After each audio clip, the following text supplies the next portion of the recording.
আমরা প্রথমত হচ্ছে মুসলমান, তারপরে বাঙালি। তো আমি সবসময় ওনার এই কথাটাকে আসলে রেসপেক্ট করি যে আসলে বিষয়টা এরকমই হওয়া উচিত যে আমরা প্রথমে মুসলমান তারপরে বাঙালি। কারণ আমাদের এইটাই মানতে হবে যে দিন শেষে আমাদের এই যে ইয়েটা যাচ্ছে এটা না, আমাদের পরকাল বলেও একটা বিষয় আছে। তো সবাই যদি এই চিন্তা ভাবনায় আগায় তাহলে এই দেশ থেকে, এই দেশ নাই পুরো বিশ্ব থেকে এই যে ধর্ষণের যে বিষয়টা এটা আর থাকবে না। যে সবকিছুর একটা হিসাব দিতে হবে আল্লাহর কাছে। আর সবাই যদি এটা মানে যে দিন শেষে আমার ঘরেও তো মা বোন আছে, তো আমি একজনকে যে টিচ করতেছি উনিও তো কারো না কারো বোন অথবা কারো না কারো মা।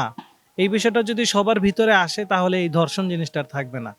এটা আমার মনে হয় আসলে এইটা সব সব কান্ট্রির গভর্নমেন্টকেই এটা উচিত যে এই জিনিসটাকে একটু অ্যাডভার্টাইজ করা, যে এই বিষয়টা নিয়ে আরো সচেতন হওয়া যে ধর্ষণ কোনো দেশের জন্য এটা ভালো না, এটা আলটিমেটলি সব দেশের জন্য এটা খারাপ, এটা একটা ব্যাড ইম্প্যাক্ট। ক্ষমা তো অবশ্যই চাইতে হবে, এবং যদি ওই রকম কোনো বিষয় হয় তাহলে রাষ্ট্রীয়ভাবে ইসলামিক যে আইন আছে সে আইনের আওতায় তাকে নিয়ে আসা হবে। হ্যাঁ, ফারহিন খানের সাথে যে ঘটনাটা ঘটেছে এটা আসলেই কাম্য নয়, এবং সুষ্ঠু একটা বিচার চাই আমরা।